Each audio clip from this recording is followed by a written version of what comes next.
Šiandien Ruklos pabėgėlių priėmimo centre pradėtas įgyvendinti naujas sumanymas – popietė su lėkšte.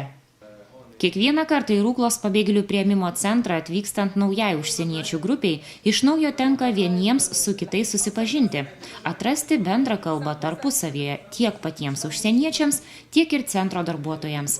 Ne veltui sakoma, kad visos baimės ar nepatogumai ištirpsta prie bendro stalo. Šiandien Ruklos pabėgėlių priėmimo centre pradėta įgyvendinti nauja tradicija, kuri tikimasi prigis. Naujokai ir centro darbuotojai susitinka prie bendro stalo, kur skanaujama ir svetimšalių, ir lietuvaičių gamintais patiekalais. Kadangi planuojam susitikti ne pirmą kartą, tikiuosi, kad ir kitus kartus ateisit ir rinksitės taip gausiai. Mūsų susirinkimo tikslas yra tarpusavio ryšių kūrimas, bendruomeniškumo ugdymas centre. Kadangi Lietuvoje esat dar nesenai ir centre čia aišku, tai norim, kad susipažintumėt artimiau tiek su pačiais darbuotojais, tiek tarpusavį. Todėl nusprendėm gal pirmą tokį susitikimą padaryti, pradedant nuo maisto, nuo tradicinių Sirijos ir Lietuvos patiekalų, kad pažintumėm geriau vieni kitų kultūrą. Ruklos pabėgėlių priėmimo centro psichologė Neringa Jaukauskaitė pristatė užsieniečiams centro darbuotojų gamintus patiekalus – žemaičių ir bulvinius blynus, kibinus, šakotį, saldumyną tinginys – tai, ką lietuviai gerai žino ir mėgsta, dažniausiai bulvių ir mėsos patiekalus. Tačiau sirų kultūroje vyrauja daugiau kruopų, grūdų patiekalai. Todėl ir šioje popietėje pristatyti jų tradiciniai patiekalai.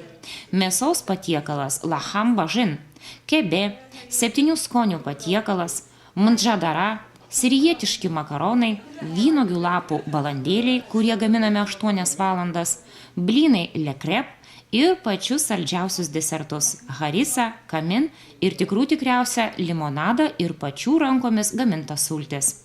Sirų virtuvėje daugiausiai gaminama iš smulkintų kviečių grūdų. Atvykusiems į Ruklą pabėgėliams tai truputį keblu, mat tokių ingredientų galima nusipirkti tik Vilniuje esančioje turkų parduotuvėje. Aptarus visus patiekalus, juos reikia pradėti skanauti.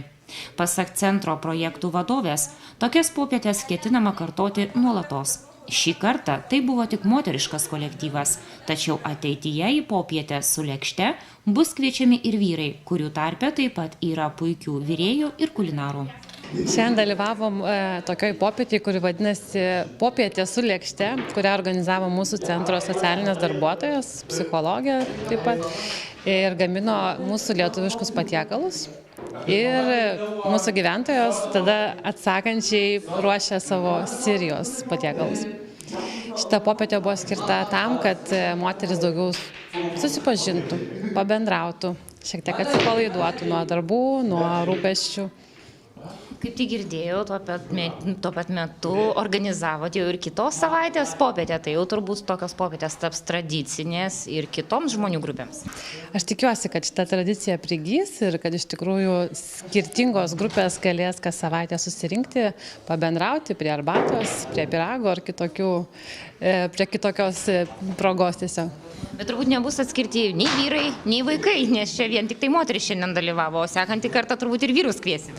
Taip, šiandien buvo būtent moterims su vaikais skirta popietė. Kitą kartą manau, kad bus vyrai, kurie galbūt irgi kažką pagamins. Projektas apmokėtas iš Prieglobsčio, migracijos ir integracijos fondo lėšų projektui Lietuva kitataučių užuovėje.